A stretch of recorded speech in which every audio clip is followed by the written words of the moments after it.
আমাদের ভালো লাগাতে সকলকে অনেক অনেক অনেক স্বাগত জানিয়ে আমার আজকের গল্প আরম্ভ করছি। আজকের গল্প সুচেতা। গল্পটি তাহলে শুরু করি।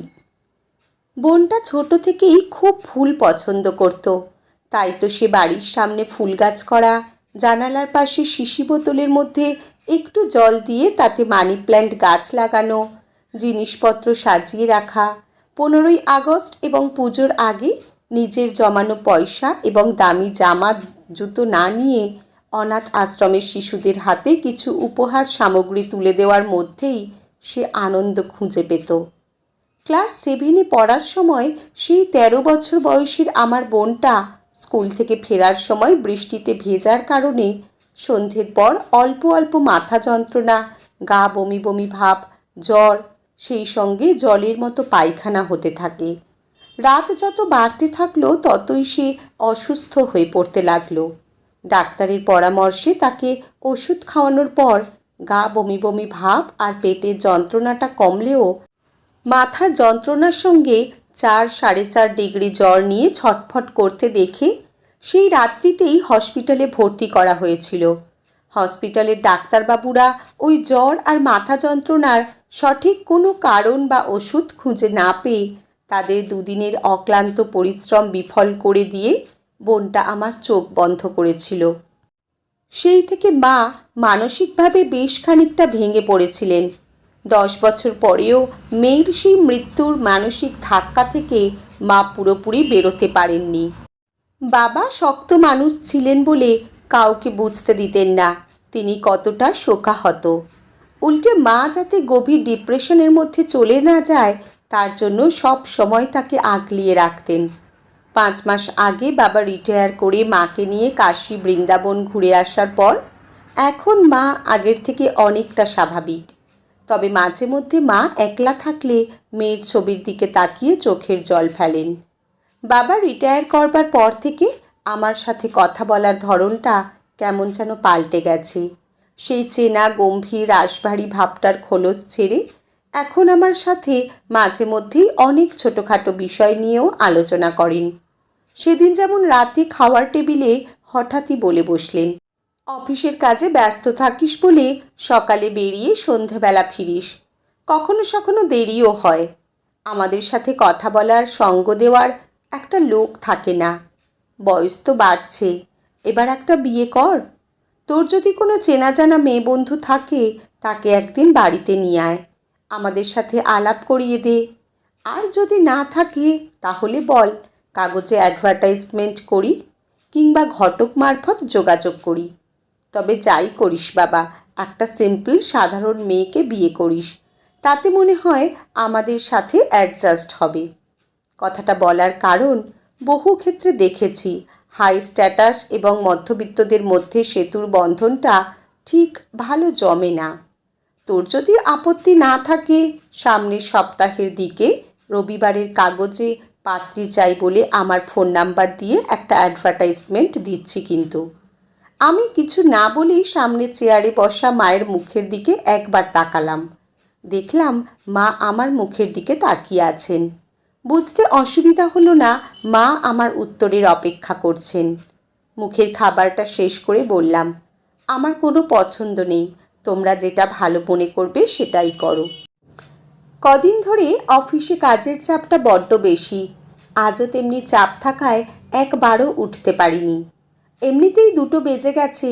দরখাস্ত করা কাগজগুলোর সাথে কম্পিউটারে রাখা তথ্যগুলো মিলিয়ে তাতে রিপোর্ট দিয়ে ফাইল দুটো গুছিয়ে ওয়াশরুমে যাব বলে সবে উঠেছি। একজন বয়স্ক ভদ্রলোক, মাথা ভর্তি পাকা চুল, চোখে চশমা, আমার সামনে দাঁড়িয়ে বললেন, আপনি কি প্রদীপবাবু? বললাম হ্যাঁ, কেন বলুন তো?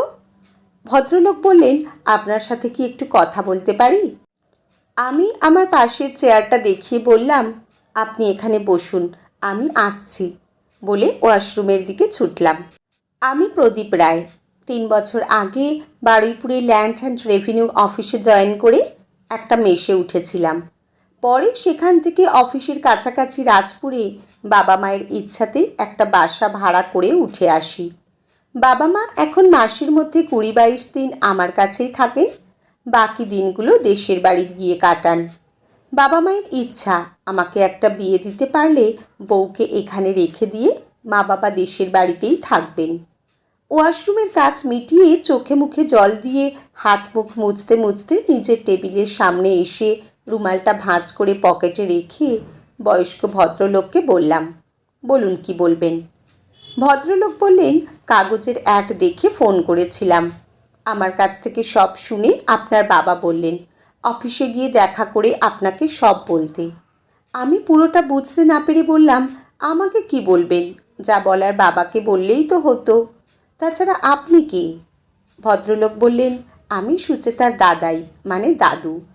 কয়েক সেকেন্ড বন্ধ ফাইলটার দিকে তাকিয়ে থেকে বললাম, কি বলবেন বলুন। দাদু বললেন, আমার নাতনিকে যদি আপনি একটু সময় করে দেখতে যেতেন। বললাম, আপনি তো বাবার সাথে কথা বলেছেন নিশ্চয়ই, উনি সব শুনেছেন।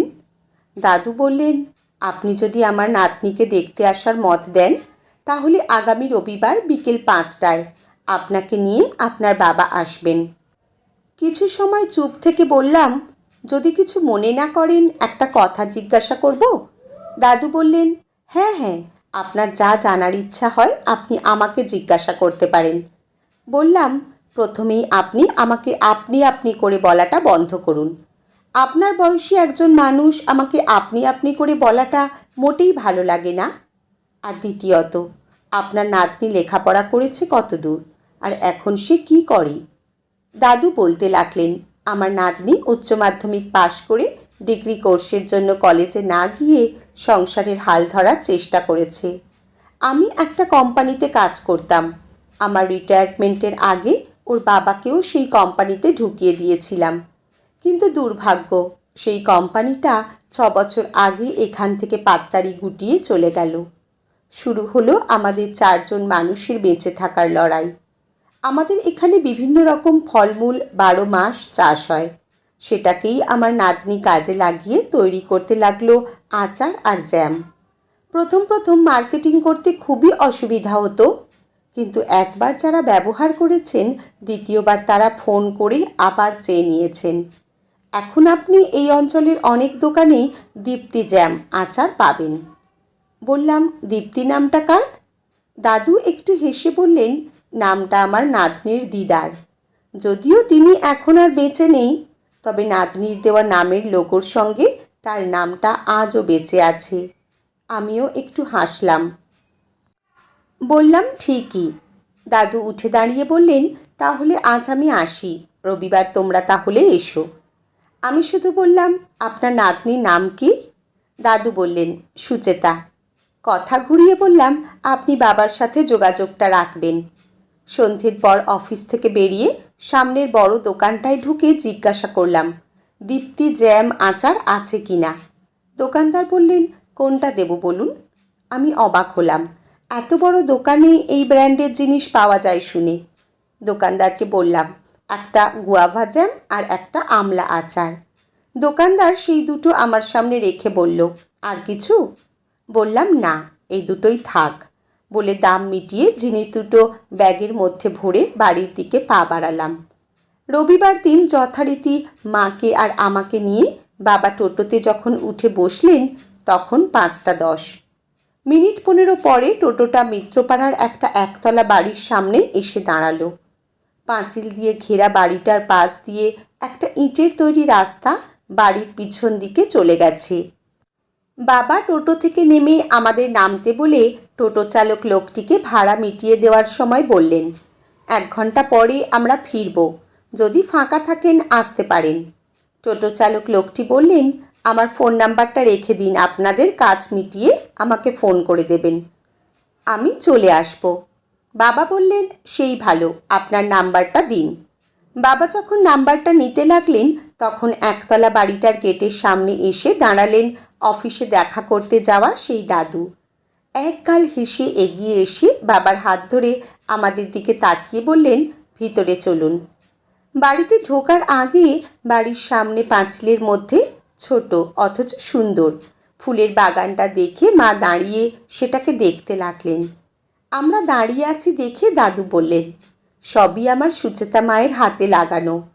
মা আমার দিকে ফিরে তাকালে বললাম, চলো ভিতরের দিকে যাই। ভিতরে যে ঘরটাতে আমাদের বসার ব্যবস্থা করা হয়েছে সেই ঘরটাতে ঢুকেই একটা সুন্দর হালকা মিষ্টি গন্ধ নাকে এলো।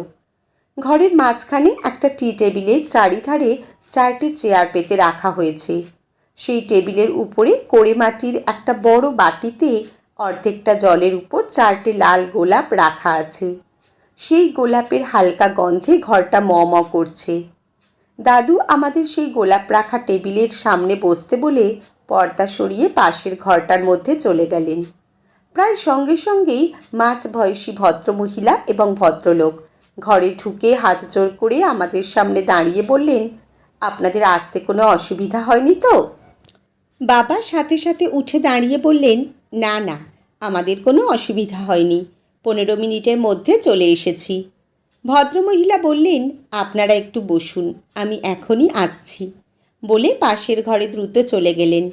বাবা ভদ্রলোককে বসতে বলে জিজ্ঞাসা করলেন, আপনি নিশ্চয়ই আমরা যাকে দেখতে এসেছি তার বাবা? ভদ্রলোক দাঁড়িয়ে থেকেই বললেন, হ্যাঁ।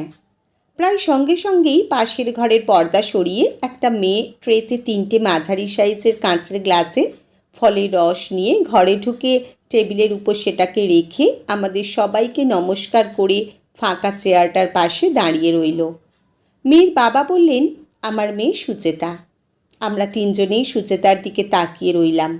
কোনো প্রসাধনের বালাই নেই, 2 কানের 2টো ছোট রিং ছাড়া গায়ে কোথাও অলংকারের চিহ্ন দেখা গেল না। একটা তাঁতের শাড়িতে নিজেকে জড়িয়ে রেখেছে।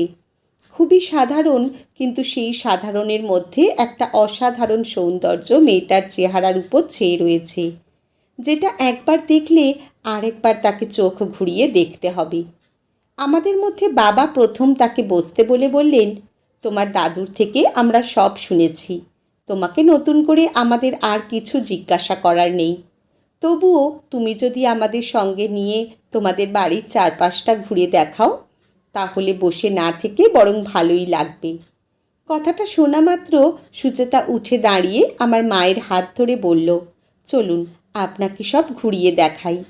মাও কেমন মন্ত্রমুগ্ধের মতো সুচেতার হাত ধরে পর্দার আড়ালে চলে গেল। আমি আর বাবা দুজনে মুখ চাওয়াচাই করে সুচেতার বাবার দিকে তাকালে তিনি বললেন, মেয়েটা ওই রকমই, নিমেষের মধ্যে মানুষকে আপন করে নেয়। নিন আপনারা জুস খেয়ে নিন, আমাদের ঘরেই তৈরি। আমি প্রথমে গ্লাসটা তুলে চুমুক দিয়ে আনারসের ফ্লেভার পেলাম ঠিকই, তবে মনে হলো আরও কিছু দেওয়া আছে। তারপর বাকিটা এক চুমুকে শেষ করে গ্লাসটা টেবিলে রেখে বাবাকে বললাম, খেতে পারো, মিক্সড জুস, তবে খুব একটা মিষ্টি না। বাবার খাওয়া হয়ে গেলে সুচেতার বাবা বললেন, চলুন বাড়ির ভিতরে যাওয়া যাক। রাতে খাবার টেবিলে বাবা মাকে জিজ্ঞাসা করলেন, সুচেতাকে তোমার কেমন লাগলো? মা বললেন, আমার খুবই পছন্দ হয়েছে। আমি অন্যান্য বিষয়গুলোও খোঁজ নিয়েছি। সুচেতার শাণ্ডিল্য গোত্র আর ও দেবগণ, আমরা কাশ্যপ গোত্র আর প্রদীপের রাক্ষসগণ। সুতরাং দেবগণ আর রাক্ষসগণের মধ্যে বিয়ে হতে পারে, তবে যদি প্রদীপের পছন্দ হয়। কথাটা বলে মা বাবা দুজনই আমার মুখের দিকে তাকিয়ে রইলেন। বললাম, তোমাদের যদি পছন্দ হয়ে থাকে তাহলে আর আমাকে জিজ্ঞেস করছো কেন?